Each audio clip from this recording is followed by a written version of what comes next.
আপনাদের উপর শান্তি পোষিত হোক। আশা করি সবাই ভালো আছেন। আমি ইদানিং দেখতেছি অনেক ভাই একটা সমস্যায় পড়তেছেন, সেটা হলো কি আইডি দিচ্ছে না। কিছুদিন আগে তো আমি বলছি আইডি না দিলে কি কি করবেন, ওইটা নিয়ে আমার বক্তব্য আছে, ভিডিও আছে অলরেডি। তো এখন যে সমস্যাটা হচ্ছে, এখন ব্রোকাররা বাটপারি বা ধান্দাবাজি করতেছে না, এইখানের যে সিস্টেমটা ওইখানে সমস্যা হচ্ছে। অনেকের আইডি অনলাইন হচ্ছেই না। ওইটা তো আর আপনি ব্রোকারকে দুষতে পারবেন না বা দালালকে দুষতে পারবেন না। আপনার ওইখানে সিস্টেমে যদি না হয় আইডি অনলাইন, আপনি আসার পরে সাথে সাথে আইডি অনলাইন করার জন্য এইখানের এজেন্সি যারা আছে বা যে আপনাকে নিয়ে আসছে বা যে কোম্পানি নিয়ে আসছে, ওরা টাকা পেমেন্ট করে আইডি কার্ডের জন্য, দেন ওইটা 2 দিনের ভিতরেই অনলাইন হয়ে যায়। 3 দিন 4 দিন 5 দিন 1 সপ্তাহ সময় নেই, এটা আমি আগের ভিডিওতে বলছি। তো এখন সমস্যাটা হচ্ছে, এখন অনলাইনই হচ্ছে না। অনলাইন হতে কারো 15 দিন লাগতেছে, 1 সপ্তাহ লাগতেছে। এমনও আমি শুনছি রিসেন্ট যে 18 দিন 20 দিন হয়ে গেছে, এখনও আইডি অনলাইনই হয় নাই, অথচ টাকা পেমেন্ট সব কিছু কমপ্লিট। ওইটা তো আর ব্রোকারের দোষ না, ওইটা আপনারা দালালকে দোষ দিতে পারবেন না। আপনারা ও অনলাইন করছে কি না, টাকা পেমেন্ট করছে কি না, ওইটার ডকুমেন্ট চাইতে পারেন যে দেখি দিছে কি না। অনেকে আবার ওইটার ফায়দা নিবে যে আমি তো তোমার এটা করছি, হয় না, তুমি অন্য কেউ জিজ্ঞাসা করো। এটার ফায়দা যাতে না নিতে পারে, আপনি বলবেন যে ডকুমেন্ট দেন, আমি দেখি আপনি যে পেমেন্ট করছেন, পেমেন্টের রিসিট দেন, ঠিক আছে? তো ওইটা নিয়ে ওয়ারিড হওয়ার কিছু নাই, টেনশন করার কিছু নাই। আপনাকে পুলিশ ধরবে না বা কোনো প্রবলেম হবে না। ভিসার কপি থাকলেই হবে, যে আপনাকে যে ভিসার কপিটা দেওয়া হয়েছে পাসপোর্ট সাথে থাকলেই হবে। এটা নিয়ে টেনশন করেন না।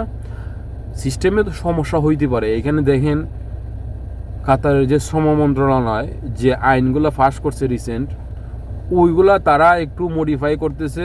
তাদের তো সব কিছু অনলাইন ভিত্তিক, অ্যাপস ভিত্তিক, তো ওইগুলো তো আপডেট করতে একটু সময় লাগে। ওইটার কারণে মানে সব কিছু একবারে হজবড় হয়ে গেছে।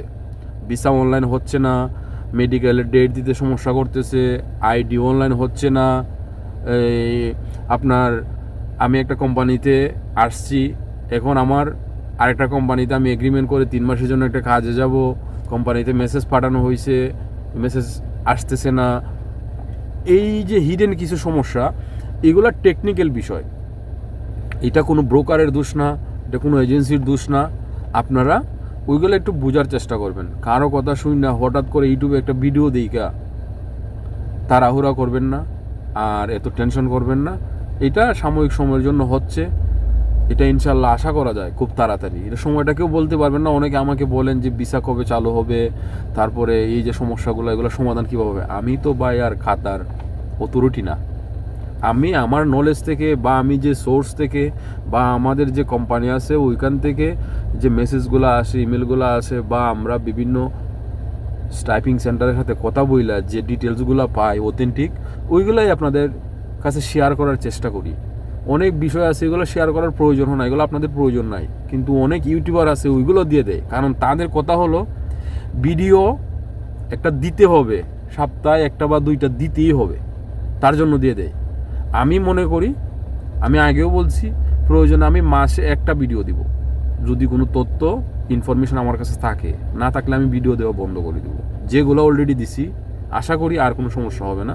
তো আইডি নিয়ে যারা একটু সমস্যায় পড়ছেন, রিসেন্ট যারা আসছেন, 1 সপ্তাহের ভিতরে 2-4 দিন হয়েছে আসছেন বা 10-12 দিন হয়েছে আসছেন, তাদের একটু প্রবলেম হইতেছে।